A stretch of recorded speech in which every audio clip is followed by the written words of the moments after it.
السلام علیکم ورحمۃ اللہ وبرکاتہ۔ ریلوے اسٹیشن پر روزانہ بھیک مانگنے والا ایک معذور فقیر جس کا ایک ہاتھ کٹا ہوا تھا اکثر مسافروں کو دعائیں دیتا تھا۔ ایک رات اسٹیشن پر ایک بہت بڑا اور مغرور سیٹھ ٹرین کا انتظار کر رہا تھا۔ اچانک کچھ گنڈوں نے اس پر چاقوؤں سے حملہ کر دیا۔ اس معذور فقیر نے اپنی جان پر کھیل کر ان گنڈوں کو بھگایا۔ سیٹھ نے جب شکریہ ادا کرنے کے لیے فقیر کا چہرہ غور سے دیکھا تو وہ چیخ پڑا اور اس کے گھٹنے زمین پر ٹک گئے، کیونکہ وہ فقیر کوئی اور نہیں بلکہ اس کا اپنا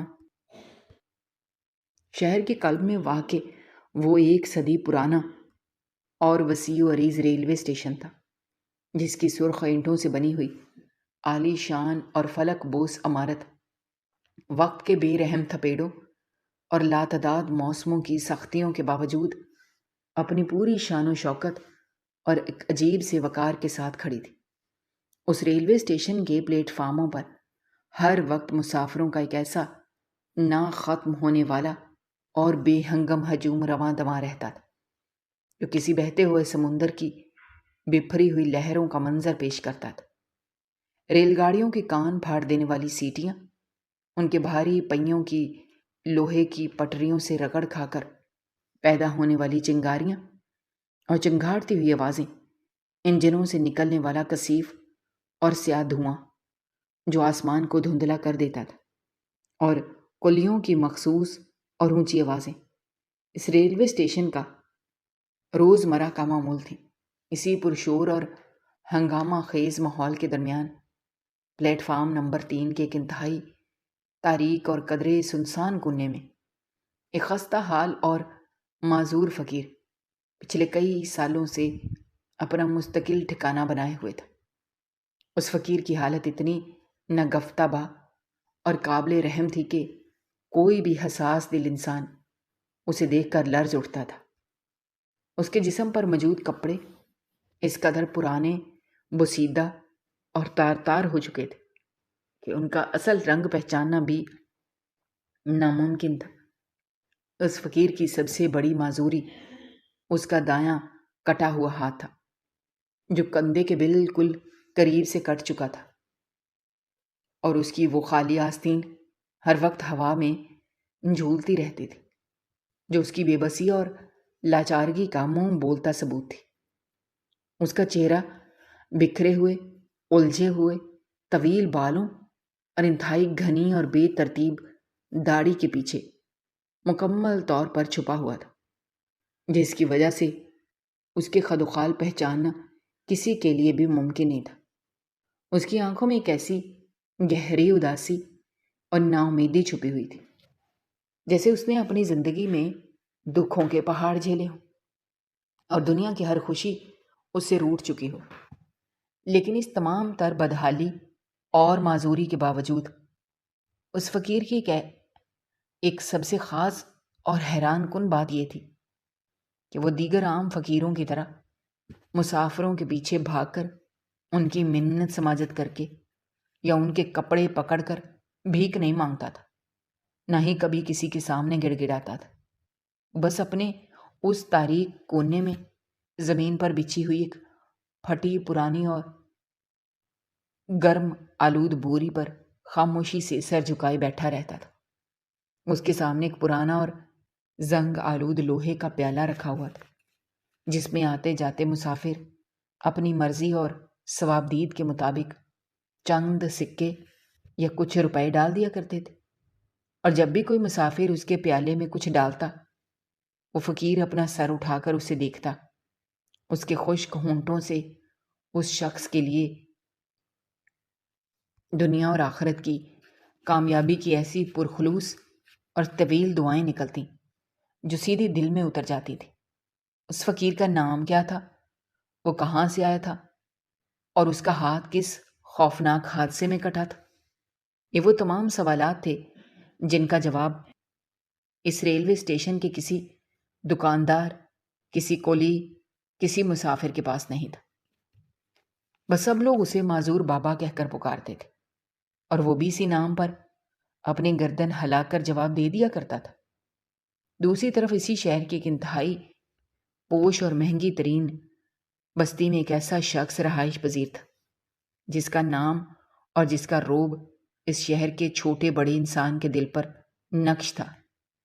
اس شہر کا شخص کا نام سیٹھ سکندر تھا، جو اس شہر کا سب سے بڑا اور مالدار ترین صنعت کار تھا۔ سیٹھ سکندر کی بے تحاشا دولت کا اندازہ اس بات سے لگایا جا سکتا تھا کہ اس کی ان گنت فیکٹریاں اور کارخانے ملک کے کونے کونے میں پھیلے ہوئے تھے، جن کی چمنیوں سے نکلنے والا دھواں اس کے خزانے میں ہر روز لاکھوں کروڑوں روپے کا اضافہ کرتا تھا۔ سیٹھ سکندر جس عالی شان اور محلات جیسی کوٹھی میں رہتا تھا، اس کی تعمیر پر اس قدر سرمایہ خرچ کیا گیا تھا کہ عام انسان اس کے دروازے پر کھڑے ہو کر بھی حیرت سے دم بخود رہ جاتا تھا۔ اس کوٹھی کے اندر دنیا کی ہر وہ جدید ترین اور مہنگی ترین آسائش موجود تھی جس کا تصور کیا جا سکتا تھا۔ ہر وقت درجنوں تربیت یافتہ اور قیمتی لباس پہنے ہوئے ملازمین ہاتھ باندھے اس کے ایک ادنا سے اشارے کے منتظر رہتے تھے، اور اس کی سواری کے لیے دنیا کی سب سے مہنگی اور نایاب گاڑیاں موجود تھیں، جن کے دروازے کھولنے کے لیے بھی الگ سے ملازم مقرر تھے۔ لیکن اس تمام تر بے پناہ دولت، طاقت اور اثر و رسوخ نے سیٹھ سکندر کے اندر ایک ایسا خوفناک اور شدید غرور اور تکبر پیدا کر دیا تھا جس نے اس کی انسانیت کو مکمل طور پر ختم کر کے رکھ دیا تھا۔ وہ غریبوں، محنت کشوں اور مجبور لوگوں کو کیڑے مکوڑوں سے بھی بدتر اور حقیر سمجھتا تھا۔ اس کے دل میں کسی غریب کے لیے نہ تو کوئی ہمدردی تھی، نہ ہی کوئی رحم تھا۔ وہ اپنے کارخانوں میں کام کرنے والے مزدوروں کا خون پسینہ ایک کر کے ان کا استحصال کرتا تھا، اور اگر کوئی مزدور اپنی بیماری یا مجبوری کی وجہ سے اس سے کچھ رقم مانگنے کی جرت کرتا تو وہ اسے دھکے دے کر اپنی فیکٹری سے نکال دیتا تھا۔ اس کا ماننا تھا کہ دنیا میں غریب انسان کا پیدا ہونا ہی اس کا سب سے بڑا جرم ہے، اور وہ صرف امیروں کی جوتیاں سیدھی کرنے کے لیے دنیا میں آئے ہیں۔ سیٹھ سکندر کا لباس اس قدر قیمتی ہوتا تھا کہ اس کی قیمت سے ایک غریب خاندان سال بھر کا راشن خرید سکتا تھا۔ اس کا اٹھنا بیٹھنا شہر کے حکمرانوں، بڑے افسروں اور سیاستدانوں کے ساتھ تھا، جو اس کی دولت کی چمک کے سامنے سر تسلیم خم کرتے تھے۔ اس کی رعونت کا یہ عالم تھا کہ وہ سڑک پر چلتے ہوئے اگر کسی غریب یا فقیر کو دیکھ لیتا تو ناک پر رومال رکھ لیتا تاکہ اس غریب کی بدبو اس کے مہنگے اور غیر ملکی عطر کی خوشبو کو خراب نہ کر دے۔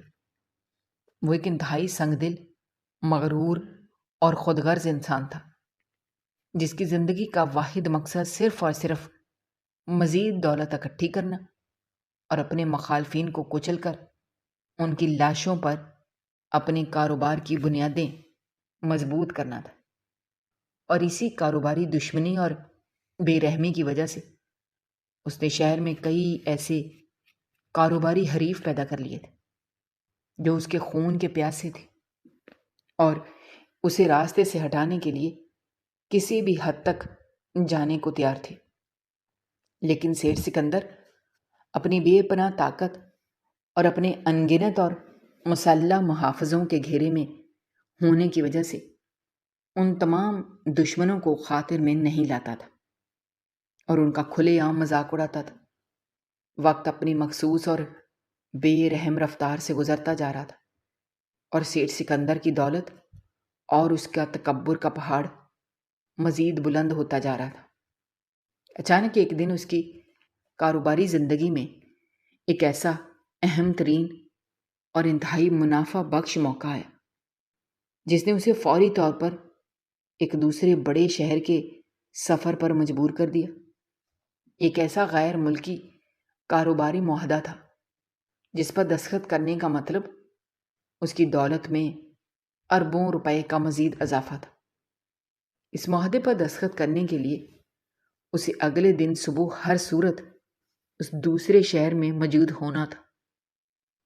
سیٹھ سکندر نے فوری ہوائی جہاز کے سفر کا ارادہ کیا، لیکن اس شام قدرت کا نظام کچھ اور ہی رخ اختیار کر چکا تھا۔ شہر میں انتہائی شدید خوفناک بارش کا ایک طوفان آیا جس نے پورے نظام میں زندگی کو مفلوج کر کے رکھ دیا۔ گہرے اور سیاہ بادلوں نے آسمان کو مکمل طور پر اپنی لپیٹ میں لے لیا۔ تیز آندھی کے ساتھ موسلا دھار بارش شروع ہو گئی، جس کی وجہ سے ہوائی اڈے پر موجود تمام پروازیں منسوخ کر دی گئیں اور کسی بھی جہاز کے اڑنے کی کوئی امید باقی نہ رہی۔ سیٹھ سکندر اپنے ڈرائنگ روم میں غصے سے ٹہل رہا تھا اور اس کی پیشانی پر غصے اور پریشانی کی گہری لکیریں نمایاں تھیں۔ وہ کسی بھی صورت اس اربوں کے معاہدے کو اپنے ہاتھ سے نکلنے نہیں دینا چاہتا تھا، اور اس کے حریف بھی اسی موقع کی تلاش میں تھے۔ اگر سکندر وقت پر نہ پہنچا تو وہ اس معاہدے پر قبضہ کر لیں گے۔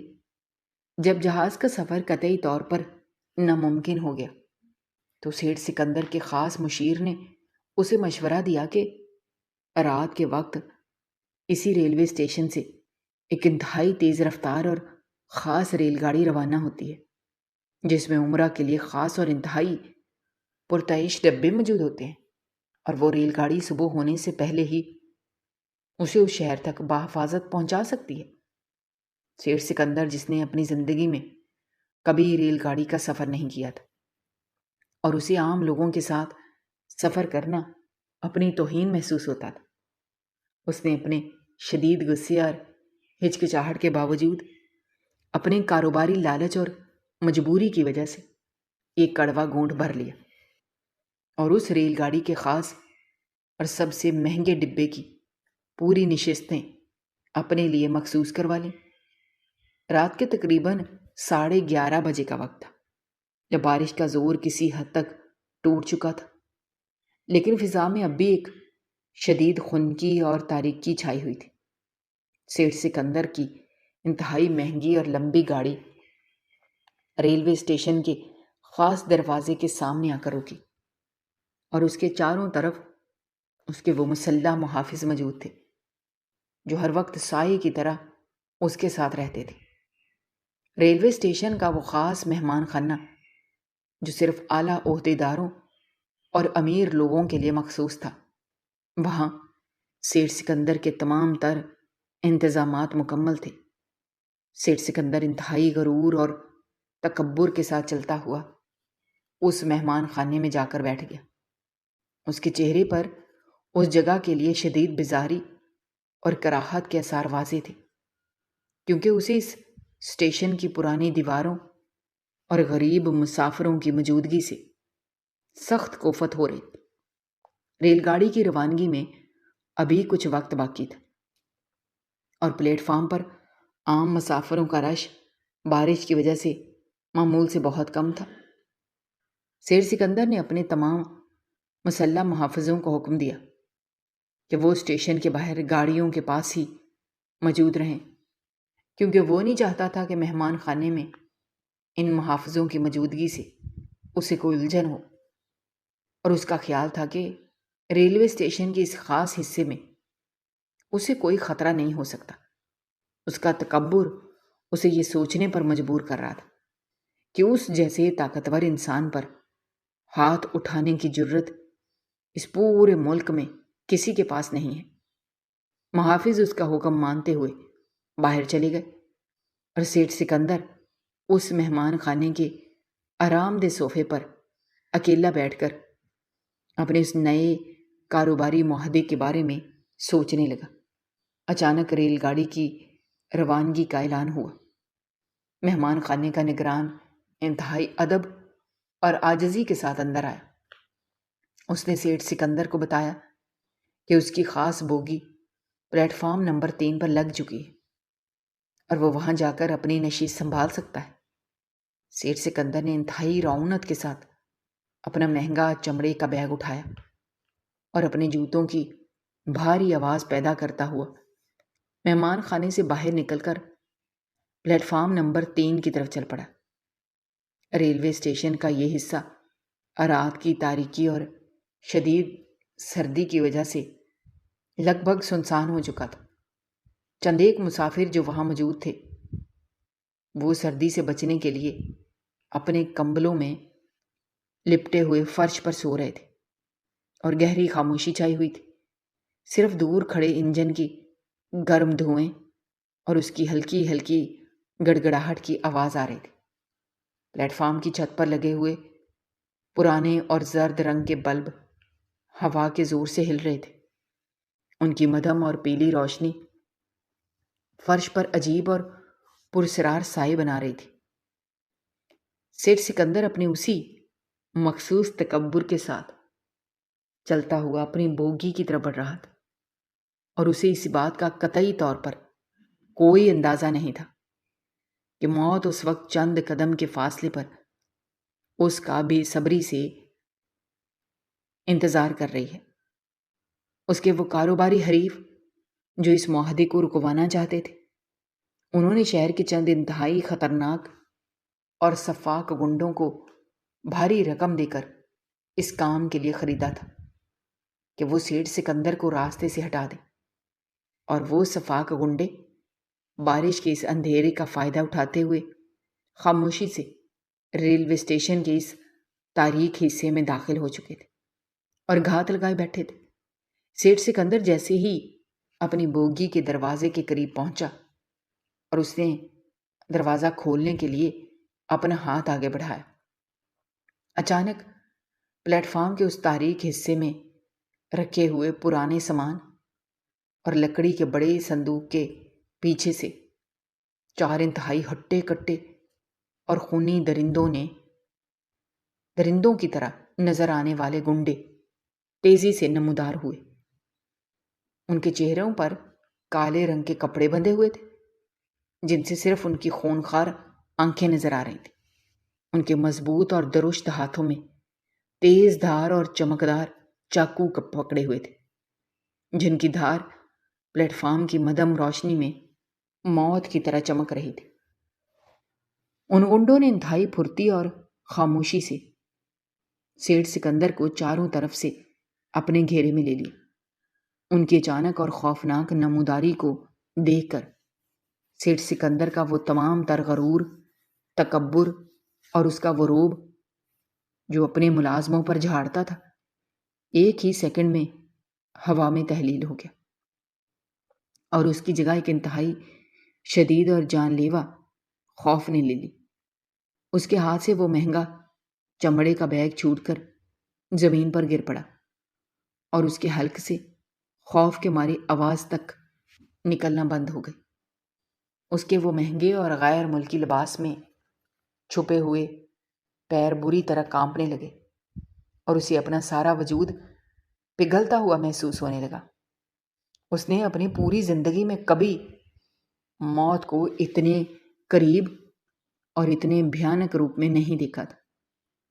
اس نے اپنے خشک ہوتے ہوئے ہونٹوں پر زبان پھیری اور انتہائی لرزتی ہوئی اور کمزور آواز میں ان گنڈوں سے کہا کہ تم لوگ کون ہو اور تمہیں کیا چاہیے؟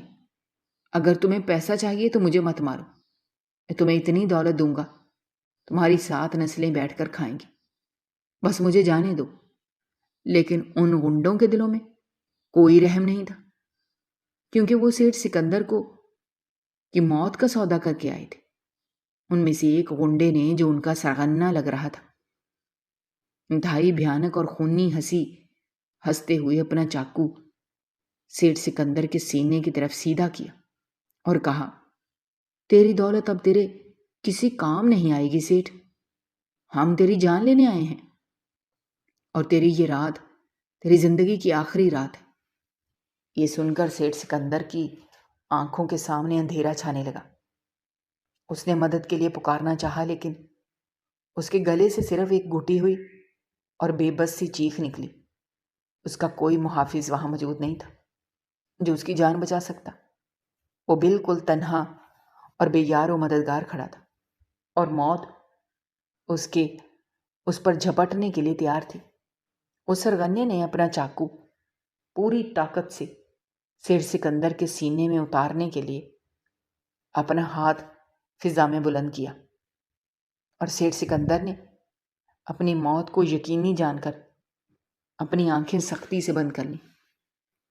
لیکن اس سے پہلے کہ وہ موت کا پروانہ بننے والا چاقو سیر سکندر کے مہنگے لباس کو چیرتا ہوا اس کے جسم میں پیوست ہوتا، اچانک رات کی اس گہری اور پرسکون تاریکی کو چیرتی ہوئی ایک ایسی وحشت ناک اور گرجدار آواز گونجی جس نے ان گنڈوں کے ہاتھوں کو ایک لمحے کے لیے ہوا میں روک دیا۔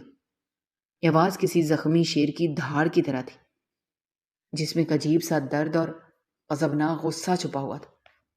سیر سکندر اور ان گنڈوں نے انتہائی حیرت اور گھبراہٹ کے عالم میں مڑ کر اس آواز کی سمت دیکھا۔ ان کی آنکھیں پھٹی کی پھٹی رہ گئی۔ پلیٹ فارم کے اس تاریک اور سنسان کونے سے وہ معذور اور ایک کٹے ہوئے ہاتھ والا فقیر، جس کے کپڑے تار تار تھے، جس کا چہرہ بکھرے ہوئے بالوں میں چھپا ہوا تھا، ایک طوفان کی طرح ان کی طرف دوڑتا ہوا آیا۔ اس فقیر کی وہ جھولتی ہوئی خالی آستین ہوا میں اڑ رہی تھی، لیکن اس کا وہ واحد اور سلامت بائیں ہاتھ میں لوہے کا ایک انتہائی موٹا اور زنگ آلود بھاری پائپ مضبوطی سے جکڑا ہوا تھا، جسے وہ کسی ماہر جنگجو کی طرح فضا میں لہراتا ہوا گھما رہا تھا۔ اس کی آنکھوں میں جو ایک عام طور پر اداس اور نا امید رہتی تھی، وہ اس وقت ایک خونخوار اور جنونی چمک موجود تھی جو کسی بھی انسان کا دل دہلا دینے کے لیے کافی تھی۔ وہ اپنی جان کی پرواہ کیے بغیر ان چار مسلح اور خطرناک گنڈوں کے سامنے ایک آہنی دیوار بن کر کھڑا ہو گیا۔ اس نے سیر سکندر کو اپنے پیچھے دھکیل دیا۔ گنڈوں نے جب ایک معذور اور کمزور نظر آنے والے فقیر کو اپنے راستے میں رکاوٹ بنتے دیکھا، انہوں نے غصے سے گالیاں بکتے ہوئے اس پر چاقوؤں سے ایک ساتھ حملہ کر دیا۔ لیکن وہ فقیر جو بظاہر کمزور اور لاغر نظر آتا تھا، اس وقت کسی نادیدہ اور مافوق الفطرت طاقت کے زیر اثر کام کر رہا تھا۔ اس نے انتہائی غضبناک پھرتی کا مظاہرہ کرتے ہوئے اپنے اس لوہے کے بھاری پائپ کو پوری قوت اور وحشت کے ساتھ گھمایا، اور پہلے ہی بھرپور وار میں اس گنڈے کے ہاتھ کی ہڈی کو بے دردی سے توڑ ڈالا جس نے سیر سکندر پر چاقو اٹھایا تھا۔ اس گنڈے کے ہاتھ سے چاقو دور جا گرا اور وہ درد کی شدت سے چیختا ہوا زمین پر گر پڑا۔ اپنے ساتھی کا یہ بھیانک انجام دیکھ کر باقی تینوں گنڈے خونی درندوں کی طرح اس فقیر پر جھپٹ پڑے۔ انہوں نے اس پر چاقوؤں کے پے در پے وار کرنا شروع کر دیے۔ فقیر کے جسم پر کئی جگہوں پر چاقو کے گہرے کٹ لگ گئے اور اس کے پرانے بسیدہ کپڑے خون سے سرخ ہونے لگے۔ اس کے جسم سے بہنے والا گرم لہو اس کے ہاتھوں اور لوہے کے اس پائپ پر گرنے لگا، جس کی وجہ سے پائپ پھسلنے لگا تھا۔ لیکن اس فقیر نے درد کی کوئی پرواہ نہیں کی اور نہ ہی اس کے قدم ایک انچ پیچھے ہٹے۔ وہ خون میں لت پت ہونے کے باوجود ایک جنونی کیفیت میں مبتلا تھا۔ اس کا سینہ تیزی سے دھڑک رہا تھا اور اس کی آنکھوں میں ایک وحشیانہ عزم تھا جو موت کو بھی مات دے سکتا تھا۔ اس نے اپنا لوہے کا پائپ پوری درندگی سے گھماتے ہوئے دوسرے گنڈے کے سر پر ایک ایسا ہولناک وار کیا کہ اس کا سر پھٹ گیا اور وہ وہیں بے ہوش ہو کر گر پڑا۔ فقیر کی اس پاگل پن اور اس خوفناک مزاحمت کو دیکھ کر باقی دو گنڈوں کے دلوں میں شدید خوف اور دہشت بیٹھ گئی۔ انہوں نے کبھی کسی ایسے معذور اور پاگل انسان کا سامنا نہیں کیا تھا جو اپنی جان پر کھیل کر اور چاقوؤں کے گہرے زخم کھا کر بھی ان پر اس قدر بھاری پڑ رہا تھا۔ اس سے پہلے کہ وہ فقیر ان پر کوئی مزید قاتلانہ وار کرتا، ان دونوں غنڈوں نے اپنی جان بچانے میں ہی عافیت جانی اور اپنے زخمی ساتھیوں کو وہیں فرش پر پڑا چھوڑ کر پلیٹ فارم کے اندھیرے میں تیزی سے غائب ہو گئے اور نظروں سے اوجھل ہو گئے۔ ریلوے اسٹیشن کے اس حصے میں اب صرف ریل گاڑی کے انجن کی گڑگڑاہٹ اور اس فقیر کے تیزی سے چلتے ہوئے سانسوں کی بھاری آواز سنائی دے رہی تھی۔ فرش پر غنڈوں کا خون اور اس فقیر کے جسم سے بہنے والا خون آپس میں مل کر ایک سرخ لکیر بنا رہا تھا۔ سیٹھ سکندر، جو کچھ لمحے پہلے موت کی دہلیز پر کھڑا تھا اور خوف سے اس کی جان نکل رہی تھی، اب فرش پر بیٹھا ہانپ رہا تھا۔ اس کی آنکھوں میں ایک معذور فقیر کے لیے ایک شدید حیرانی اور احسان مندی کے جذبات امڈ آئے تھے۔ اس نے کبھی اپنے خواب میں بھی نہیں سوچا تھا کہ جس غریب اور معذور طبقے کو وہ ساری زندگی کیڑے مکوڑوں کی طرح حقیر سمجھتا رہا، جنہیں وہ اپنے قریب کھڑا ہونا بھی پسند نہیں کرتا تھا، آج اسی طبقے کے ایک انتہائی غریب، بدحال اور معذور فقیر نے اپنے جان کی بازی لگا کر اور اپنا خون بہا کر اس کی وہ قیمتی جان بچائی، جسے بچانے کے لیے اس کی وہ بے تحاشا دولت اور وہ درجنوں محافظ بالکل ناکام اور بے بس ہو چکے تھے۔ سیٹھ سکندر نے کانپتے ہاتھوں سے زمین کا سہارا لے کر خود کو کھڑا کیا اور انتہائی سست اور بوجھل قدموں کے ساتھ چلتا ہوا اس خون میں لت پت اور ہامتے ہوئے فقیر کے قریب پہنچا، جو لوہے کے پائپ پر ٹیک لگائے کھڑا تھا۔ سیٹھ سکندر کے دل کا وہ سارا غرور، تکبر اور رعونت جو اس کی پہچان تھی، اس معذور فقیر کے قدموں میں ریزہ ریزہ ہو کر بکھر چکے تھے، اور اس وقت وہ صرف ایک ایسا انسان تھا جو اپنے محسن کے سامنے احسان مندی سے سر جھکائے کھڑا تھا۔ اس کی آنکھوں میں ندامت اور شکر گزاری کے ملے جلے جذبات تھے، اور وہ اپنے لرزتے ہوئے ہونٹوں کے ساتھ اس فقیر کی طرف بغور دیکھ رہا تھا، جسے اس نے چند لمحے قبل محض ایک بھکاری سمجھا تھا، لیکن وہ بھکاری اس کی زندگی کا سب سے بڑا نجات دہندہ ثابت ہوا تھا۔ مدھم اور زرد روشنی جب اس خاک آلود اور زخموں سے چور چہرے پر پڑی تو سیٹھ سکندر کے پیروں تلے سے زمین کھسک گئی۔ اس کی سانسیں اس کے حلق میں اٹک کر رہ گئیں اور اس کی آنکھیں حیرت اور صدمے کی شدت سے پھٹی کی پھٹی رہ گئی۔ وہ کوئی عام فقیر یا اجنبی مسافر نہیں تھا، بلکہ وہ اس کا اپنا سگا بڑا بھائی زمان تھا، وہی زمان جس کے ساتھ اس نے اپنا سارا بچپن گزارا تھا، جس کی انگلی پکڑ کر اس نے چلنا سیکھا تھا، اور جو ان کے والد کے انتقال کے بعد اس کا واحد سایہ اور سہارا تھا۔ سیٹھ سکندر کے منہ سے انتہائی لرزتی ہوئی آواز میں صرف اتنا نکلا کہ زمان بھائی آپ۔ اس کے بعد اس کے الفاظ اس کے آنسوؤں کے سیلاب میں ڈوب گئے۔ زمان کے خشک اور خون آلود ہونٹوں پر ایک انتہائی تلخ اور دردناک مسکراہٹ ابھری۔ اس نے اپنی تھکی ہوئی اداس آنکھوں سے اپنے چھوٹے بھائی کی طرف دیکھا اور انتہائی دھیمی لیکن پرسکون آواز میں جواب دیا، ہاں سکندر، میں تمہارا وہی بدقسمت بھائی زمان ہوں جسے تم نے دربدر کر دیا تھا۔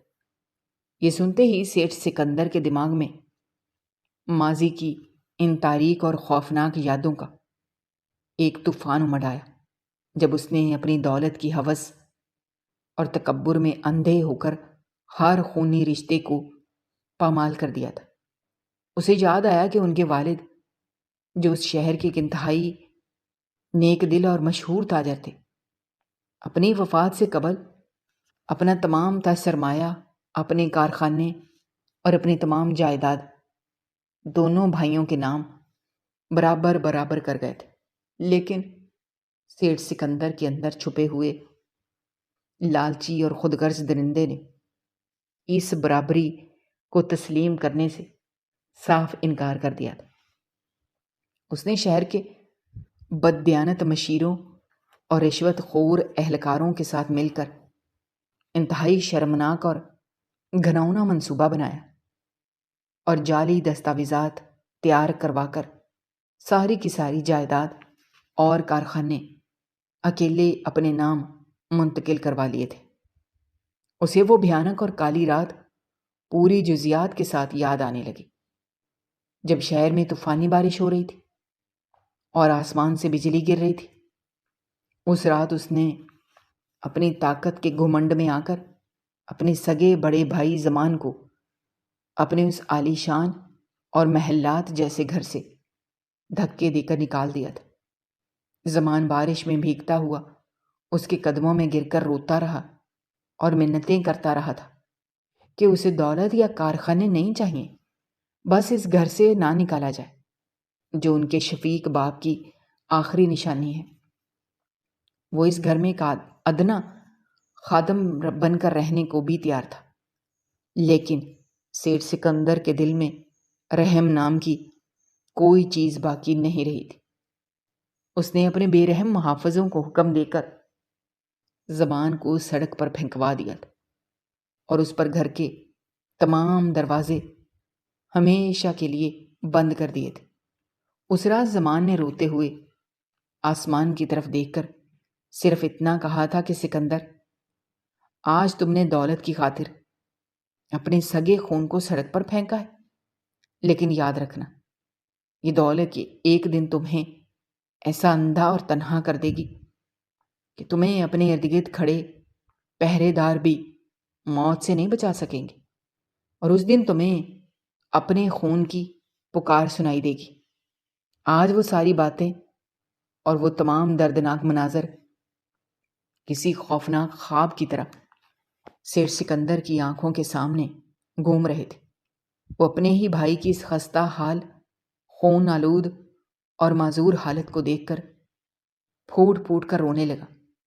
اس کا وہ سارا تکبر، وہ رعونت اور وہ اکڑ جس کے بلبوتے پر وہ غریبوں کو کیڑے مکوڑے سمجھتا تھا، اس کے بھائی کے قدموں کی دھول بن کر اڑ چکی تھی۔ اس نے روتے ہوئے اپنے بھائی کی اس خالی اور خون میں لت پت آستین کو چھوا اور انتہائی دردناک آواز میں پوچھا کہ بھائی، تمہارا یہ حال کس نے کیا؟ تمہارا یہ دایاں ہاتھ کس ظالم نے کاٹ دیا؟ زمان نے ایک طویل اور سرداہ بری، اس کی آنکھوں میں ماضی کے دکھوں کی پرچھائیاں مزید گہری ہو گئیں۔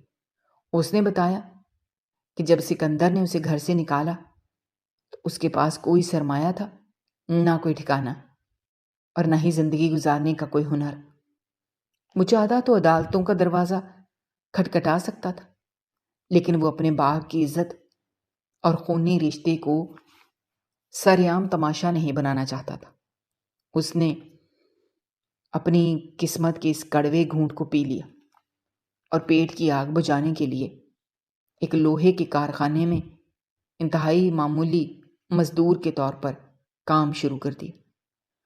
وہ انسان جس نے اپنی ساری زندگی نرم و گداز بستروں پر گزاری تھی، اب سارا دن بھاری لوہیا اٹھاتا اور بھٹی کی آگ کے سامنے اپنا پسینہ بہاتا۔ پھر ایک دن اس کارخانے میں ایک انتہائی ہولناک حادثہ پیش آیا، جب ایک بھاری مشین کی لوہے کی زنجیر اچانک ٹوٹ گئی اور کئی من وزنی لوہے کی چادریں سیدھی اس کے اوپر آ گریں۔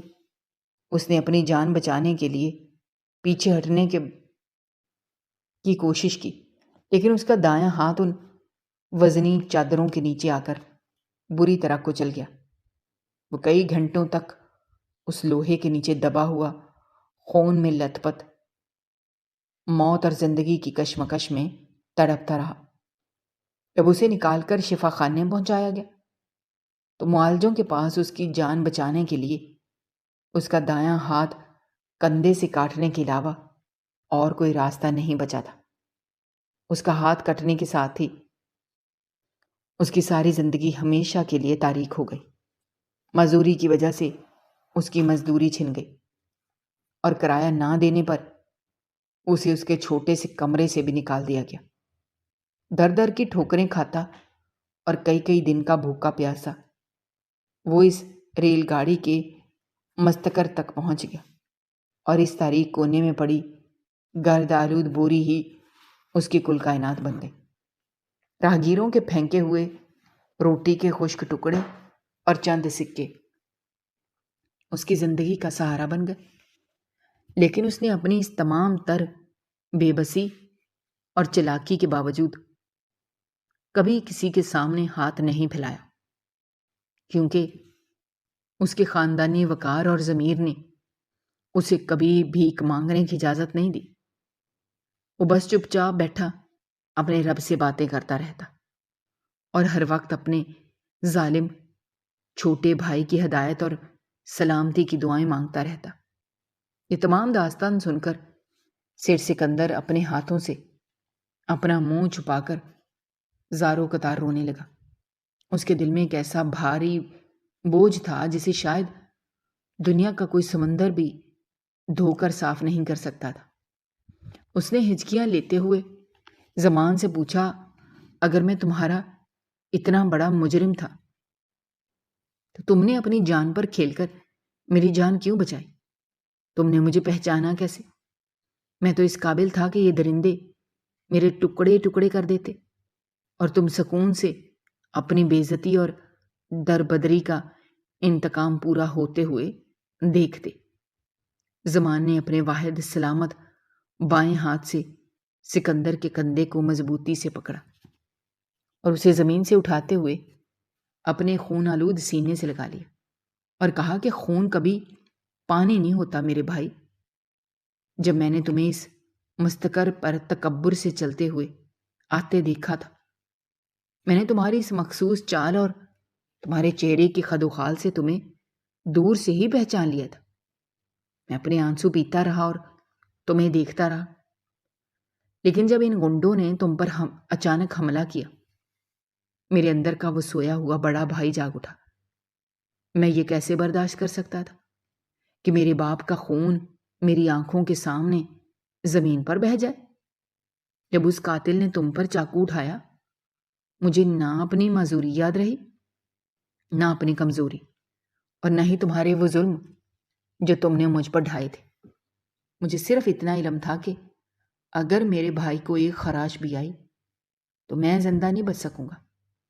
میں نے ان خونی درندوں سے مقابلہ اپنے جسمانی زور پر نہیں کیا، بلکہ میں نے یہ جنگ اس خونی رشتے کی طاقت اور اس تقدس سے لڑی ہے جو ہمارے درمیان قائم ہے۔ ان الفاظ نے سیٹھ سکندر کے دل کی دنیا کو مکمل طور پر زیر و زبر کر کے رکھ دیا۔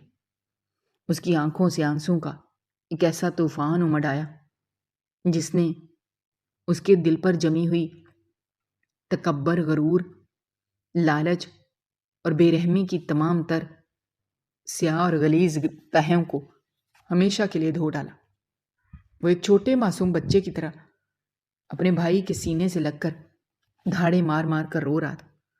آج اس نے یہ اٹل حقیقت جان لی تھی، دنیا کی کوئی دولت، کوئی جمع شدہ سرمایہ، کوئی محلات اور کوئی جدید ترین ہتھیار انسان کی جان نہیں بچا سکتے۔ جب موت اپنا بھیانک روپ دھار کر سامنے کھڑی ہوتی ہے تو اربوں کھربوں کے روپے محض کاغذ کے بے وقت اور حقیر ٹکڑوں سے زیادہ کچھ حیثیت نہیں رکھتے۔ آج اس کی زندگی بچانے کے لیے نہ تو اس کا بے پناہ پیسہ کام آیا، نہ ہی وہ تربیت یافتہ محافظ جن پر وہ ہر ماہ لاکھوں روپے لٹاتا تھا، بلکہ اس کی جان اس معذور اور خستہ حال فقیر نے بچائی جسے اس نے کیڑے مکوڑوں کی طرح حقیر اور کمتر سمجھ کر سڑک پر پھینک دیا تھا۔ اسی اسنا میں باہر کھڑے ہوئے سیٹھ سکندر کے وہ مسلح محافظ، جنہیں اندر ہونے والی ہنگامہ آرائی کا کچھ اندازہ ہو چکا تھا، دوڑتے ہوئے اس تاریک چبوترے پر پہنچ گئے۔ ان کی آنکھیں یہ حیرت انگیز اور ناقابل یقین منظر دیکھ کر کھلی کی کھلی رہ گئیں کہ ان کا وہ انتہائی مغرور اور تکبر سے بھرا ہوا مالک، جس کے سامنے وہ اونچی آواز میں سانس تک لینے کی جرت نہیں کر سکتے تھے، وہ ایک خون میں لت پت اور میلے کچیلے فقیر کے قدموں میں بیٹھا اس کے سینے سے لگ کر پھوٹ پھوٹ کر رو رہا تھا۔ فرش پر ہر طرف خون بکھرا ہوا تھا، حملہ آوروں کا کوئی نام و نشان باقی نہیں تھا۔ محافظوں کے سربراہ نے انتہائی خوفزدہ اور ہکلاتی ہوئی آواز میں پوچھا، مالک یہ سب کیا ہے؟ آپ محفوظ تو ہیں؟ سکندر نے انتہائی غضبناک اور شعلہ بار نظروں سے اپنے محافظ پر ڈالی، جن کی غفلت اور لاپرواہی کی وجہ سے آج اس کی جان جا سکتی تھی۔ لیکن پھر اس نے شدید غصے پر قابو پاتے ہوئے انتہائی کڑکدار اور ہنگامی آواز میں حکم دیا کہ فوراً ایک امدادی گاڑی کا بندوبست کرو، میرے بھائی کا بہت زیادہ خون بہہ چکا ہے، جلدی کرو ورنہ میں تم سب کی بوٹیاں نوچ لوں گا۔ محافظ یہ سن کر سکتے میں آ گئے کہ یہ خاک نشین بھکاری سیٹھ سکندر کا بھائی کیسے ہو سکتا ہے، لیکن وہ اپنے مالک کے غضبناک حکم کی تعمیل کرتے ہوئے فوراً حرکت میں آ گئے، اور چند ہی لمحوں کے بعد مستقر کے باہر امدادی گاڑی کے سائرن کی تیز آوازیں گونجنے لگیں۔ زمان جو اب تک بے پناہ جذباتی تناؤ اور گہرے زخموں کی وجہ سے کھڑا تھا، اب اپنے ہوش کھو رہا تھا۔ بے ہوش ہو کر سکندر کی باہوں میں گر پڑا۔ سکندر نے خود آگے بڑھ کر اپنے بھائی کو اٹھایا اور اسے سٹریچر پلٹاتے ہوئے اس کے ساتھ بیٹھ گیا۔ اسے اب اس غیر ملکی کاروباری معاہدے کا، ان اربوں روپے کے متوقع منافع کا اور اس پرتعیش سفر کا قطعی طور پر کوئی ہوش نہیں رہا تھا۔ اس کی وہ رات کی انتہائی اہم ملاقات، جس کے لیے اس نے یہ سارا سفر اور ہنگامہ کیا تھا، اب اس کی نظر میں جوتے کی خاک برابر بھی حیثیت نہیں رکھتا تھا۔ اس کی زندگی کا سب سے بڑا اور قیمتی معاہدہ آج اس تاریک مستقر پر طے پا گیا تھا۔ وہ معاہدہ جو اس نے اپنے جاگے ہوئے ضمیر اور اپنی بے انتہائی نگہداشت والے کمرے کے باہر سیٹھ سکندر پوری رات زمین پر بیٹھا رہا۔ اس کا انتہائی قیمتی اور غیر ملکی لباس اپنے بھائی کے خون سے رنگا ہوا تھا، لیکن اس نے اسے تبدیل کرنے سے سختی سے انکار کر دیا۔ شہر کے سب سے بڑے اور ماہر معالج زمان کی جان بچانے کے لیے جراحی کے کمرے میں مسلسل مصروف تھے۔ سکندر کے وہ تمام کاروباری حریف اور وہ دنیا دار دوست جنہیں اس واقعے کی خبر ملی تھی، دوڑتے ہوئے شفا خانے پہنچنا شروع ہو گئے، لیکن سکندر نے کسی ایک شخص سے بھی بات کرنا گوارا نہیں کیا۔ اس کی سرخ اور سوجی ہوئی آنکھیں صرف جراحی کے کمرے کے اس بند دروازے پر جمی ہوئی تھیں۔ اس کے ہاتھ اپنے رب کے حضور رو رو کر دعائیں مانگنے کے لیے اٹھے تھے۔ وہ مغرور شخص جو کبھی خدا، تقدیر اور غریبوں کی آہوں پر یقین نہیں رکھتا تھا، آج ایک سچے فقیر کی طرح اپنے بھائی کی زندگی کی بھیک مانگ رہا تھا۔ اگلی صبح جب سورج کی روشن اور اجلی کرنیں شفا خانے کے روشن دانوں سے اندر داخل ہوئیں تو بڑے معالج نے باہر آ کر سکندر کو خوشخبری سنائی کہ زمان کی جان اب خطرے سے باہر ہے۔ اس کے تمام گہرے زخموں کو سی دیا گیا ہے۔ بہت زیادہ خون بہہ جانے کے باوجود اس کی قوت مدافعت نے اسے موت کے منہ سے نکال لیا ہے۔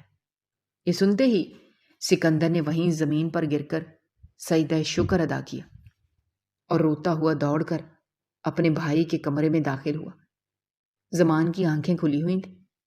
اس کے چہرے پر عجیب سا اور پرنور روحانی سکون چھایا ہوا تھا۔ سکندر اس بستر کے پاس جا کر زمین پر بیٹھ گیا، اس کا سلامت ہاتھ کو چوما اور اپنے گرم آنسوؤں سے اسے بھگو دیا۔ اس نے ہچکیاں لیتے ہوئے کہا، مجھے معاف کر دو بھائی، میرے گناہ اس قابل نہیں کہ انہیں معاف کیا جائے، لیکن میں قسم کھاتا ہوں آج کے بعد اس ظالم اور مغرور سکندر کا وجود ہمیشہ کے لیے ختم ہو چکا ہے، جو کل تک اس شہر پر اپنی ناجائز دولت کے بلبوتے پر فرعون بن کر راج کرتا تھا۔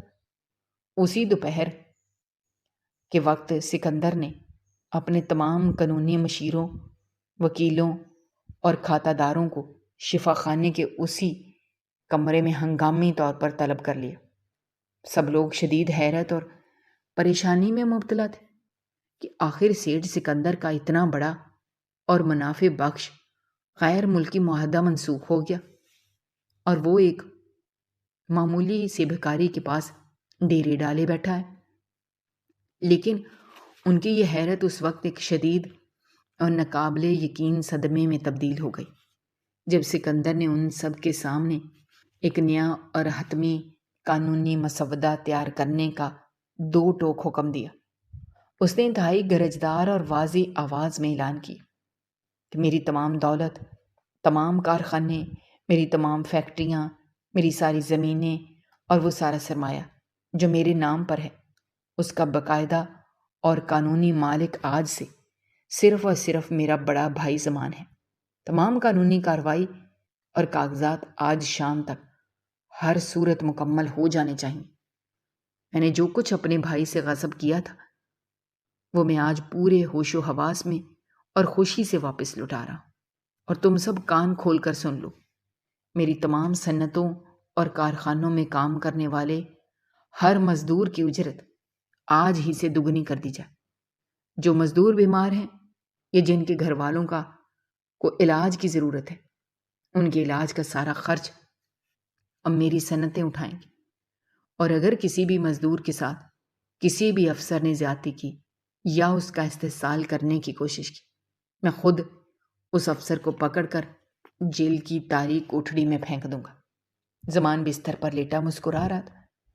اس نے انتہائی پیار اور شفقت کے ساتھ سکندر کے سر پر ہاتھ رکھا، اور وہ بخوبی جانتا تھا کہ جو حرام دولت اور بے جا تکبر اس کے بھائی کی روح کو دیمک کی طرح اندر سے چاٹ رہا تھا، وہ آج ہمیشہ کے لیے راکھ بن کر اٹھ چکا ہے۔ سیٹھ سکندر کا وہ تمام تر غرور، وہ درندگی اور وہ سنگ دلی جو کبھی اس کی سب سے بڑی پہچان سمجھی جاتی تھی، اب ایک انتہائی گہری رحم دلی، عاجزی اور سادگی میں تبدیل ہو چکی تھی۔ اس نے اپنے محلات جیسی کوٹھی کے تمام بڑے دروازے شہر کے غریبوں، یتیموں اور مسکینوں کے لیے کھول دی۔ اس کے وسیع دسترخوان پر اب اس کے ساتھ شہر کے بڑے بڑے افسران اور سیاستدانوں کے بجائے وہ مزدور اور خستہ حال لوگ بیٹھ کر کھانا کھاتے تھے، جنہیں وہ کبھی اپنے قریب کھڑا ہونا بھی برداشت نہیں کرتا تھا۔ اس نے اس پرانے مستقر کے تاریک چبوترے کے قریب انتہائی عالیشان اور جدید سہولیات سے آراستہ نیا شفا خانہ اور ایک بہت بڑا لنگر خانہ تعمیر کروایا، جس کا نام زمان دارالشفا رکھا گیا، تاکہ وہاں سے گزرنے والا کوئی بھی غریب، کوئی بھی معذور اور کوئی بھی مسافر کبھی بھی یار و مددگار بھوکا یا بغیر علاج کے نہ تڑپے۔ سیٹھ سکندر اب اپنے بڑے بھائی زمان کے ساتھ اپنے کارخانوں کے باقاعدہ دورے کرتا تھا، لیکن اب وہ ایک ظالم مالک اور فرعون بن کر وہاں نہیں جاتا تھا، بلکہ ایک عام انسان اور خدمت گار بن کر وہاں جاتا تھا۔ وہ مزدوروں کے مسائل سنتا، ان کے ساتھ زمین پر بیٹھ کر ان کا دکھ درد بانٹتا، ان کی ہر ممکن مدد کرتا۔ اس کی زندگی کا باقی ماندہ حصہ اب صرف اپنے پچھلے گناہوں کا کفارہ ادا کرنے اور انسانیت کی بے لوث خدمت میں بسر ہونے لگا تھا۔ اس ایک خوفناک رات اس تاریک مستقر اور چاقو کے قاتلانہ وار اور ایک کٹے ہوئے ہاتھ والے خستہ حال فقیر کی عظیم الشان خونی قربانی نے ایک انتہائی مغرور متکبر انسان کو آسمان سے زمین پر لا کر اس کی اصل حقیقت اور انسانیت کی سچی معراج سے روشناس کرا دی۔ اب وہ دونوں بھائی ایک ہی چھت کے نیچے رہتے تھے، اور ان کے درمیان وہ تمام دوریاں، نفرتیں اور غلط فہمیاں ہمیشہ کے لیے ختم ہو چکی تھیں جو دولت کی ہوس نے ان کے درمیان پیدا کی تھی۔ زندگی اور رشتے اپنی پوری سچائی، اصل خوبصورتی اور معافی کے عظیم جذبے کے ساتھ ان دونوں بھائیوں پر ایک بار پھر پوری طرح مہربان ہو چکے تھے۔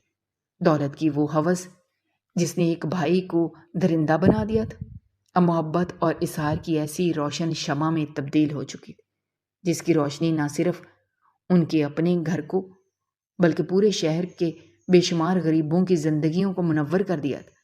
سیٹھ سکندر کو اب سمجھ آ گئی تھی کہ حقیقی سکون تجوریوں میں بند نوٹوں کی گڈیوں میں نہیں، بلکہ کسی روتے انسان کے آنسو پونچھنے اور کسی بھوکے کو کھانا کھلانے میں پوشیدہ ہے۔ اور سب سے بڑھ کر یہ کہ دنیا کا کوئی بھی رشتہ خون کے مضبوط اور مقدس رشتے کا مقابلہ نہیں کر سکتا جو رب کائنات نے انسان کے درمیان قائم کیا۔ جب کوئی سیٹھ سکندر اکیلا ہوتا تو وہ اس رات کو یاد کر کے کانپ اٹھتا، پھر اپنے رب کے حضور سجدے میں گر کر اس بات کا شکر ادا کرتا کہ اس کے بھائی نے نہ صرف اس کی ظاہری جان بچائی بلکہ اسے جہنم کے اس گہرے گڑھے میں گرنے سے بھی بچا لیا جس کی طرف وہ تیزی سے بڑھ رہا تھا۔ زمان نے بھی اپنے چھوٹے بھائی کو دل کی اتھاہ گہرائیوں سے معاف کر دیا تھا، کیونکہ وہ جانتا تھا کہ انتقام کی آگ صرف تباہی لاتی ہے، جبکہ معافی کا جذبہ انسان کو فرشتوں کے مقام تک بلند کر دیتا ہے۔ دونوں بھائیوں کی یہ داستان پورے شہر کے لیے ایک ایسی انمٹ لازوال عبرت بن گئی تھی جسے لوگ سالوں تک اپنے بچوں کو سناتے رہے کہ کیسے تکبر کا سر ہمیشہ نیچا ہوتا ہے اور کیسے سچی محبت اور خونی رشتہ بڑی سے بڑی برائی کو بھی جڑ سے اکھاڑ پھینکنے کی طاقت رکھتا ہے۔ وہ کارخانے جو کبھی مزدوروں کے خون پسینے سے چلتے تھے اب ان کی دعاؤں اور خوشیوں سے چلنے لگے، اور سیٹھ سکندر کا نام جو کبھی خوف اور دہشت کی علامت سمجھا جاتا تھا اب رحمدلی، سخاوت اور درگزر کا استعارہ بن چکا تھا۔ یوں اس پرسرار طوفانی رات نے ان زندگیوں کا رخ ہمیشہ کے لیے ایسے روشن پرسکون راستے کی طرف موڑ دیا جہاں صرف اور صرف محبت، بھائی چارہ اور انسانیت کا دور دورہ تھا۔ یہی ان کی زندگی کا سب سے بڑا اور سچا حاصل تھا جس نے انہیں دنیا اور آخرت دونوں میں سرخرو کر دیا تھا۔ اب نہ کوئی تکبر تھا، نہ کوئی غرور تھا، نہ کوئی بے رحمی تھی، بس دو بھائی تھے جنہوں نے زندگی کی تلخ ترین حقیقتوں کا سامنا کرنے کے بعد آخر کار ایک دوسرے کے دل میں اپنا اصل اور سچا مقام پا لیا تھا۔ اور ان کی یہ یکجہتی اس بات کا منہ بولتا ثبوت تھی کہ جب دلوں سے میل صاف ہو جائے تو پھر خونی رشتے ہر طوفان اور ہر سازش کا مقابلہ بڑی آسانی سے کر لیتے ہیں، اور جیت ہمیشہ سچائی اور محبت کی ہوتی ہے جو انسان کو حقیقی معنوں میں انسان بناتی ہے۔ داستان کا یہ آخری اور انتہائی خوبصورت بات ہمیں یہ سکھاتا ہے کہ انسان کتنا ہی بھٹک کیوں نہ جائے، اس کے اندر کی اچھائی کبھی مکمل طور پر نہیں مرتی، اور جب اسے سچی اور خالص محبت کا سامنا ہوتا ہے تو وہ اچھائی ایک بار پھر جاگ اٹھتی ہے، پھر وہ انسان دنیا کے لیے ایک عظیم مثال بن جاتا ہے۔ جیسے سیٹھ سکندر اپنے سگے بھائی زمان کی بے لوث اور لازوال محبت کی بدولت اندھیروں سے نکل کر روشنی کے ایک ایسا مینارہ بن گیا جس سے ہر غریب اور ضرورت مند نے فیض پایا، اور ان دونوں بھائیوں کا نام ہمیشہ ہمیشہ کے لیے سنہری اور یادگار داستان کی صورت میں امر ہو گیا، جس نے آنے والی کئی نسلوں کی محبت، اثار اور رشتے کی سچی قدر و قیمت کا انمول درس دیا، اور یہ ثابت کر دیا کہ انسان کی اصل پہچان اس کے بینک بیلنس یا کارخانوں سے نہیں بلکہ اس کے کردار، اس کے دل کی وسعت سے ہوتی ہے جو اس کے ہر عمل اور ہر قدم سے ظاہر ہوتی ہے۔ اور یہی وہ سچی کامیابی ہے جس کی تلاش ہر انسان کو ہونی چاہیے تاکہ وہ دنیا میں بھی عزت پائے اور اپنے پیدا کیے والے کے سامنے بھی سرخرو ہو سکے۔ یہ تھا وہ عظیم سفر جو ایک تاریک رات کے خونی تصادم سے شروع ہو کر ایک انتہائی پرنور اور پرسکون صبح پر ختم ہوا، جس میں محبت نے نفرت کو، غرور نے عاجزی کو اور ظلم نے انصاف کو شکست دی اور ایک نئی تاریخ رقم کر دی جو ہمیشہ یاد رکھی جائے گی۔ دوستو، ہماری آج کی یہ کہانی آپ کو کیسی لگی؟ کامنٹ باکس میں اپنی رائے کا اظہار کرنا مت بھولیے گا، اور اگر آپ ہمارے چینل پر نئے ہیں تو چینل کو سبسکرائب کرنا بھی مت بھولیے گا۔ شکریہ۔ اللہ حافظ۔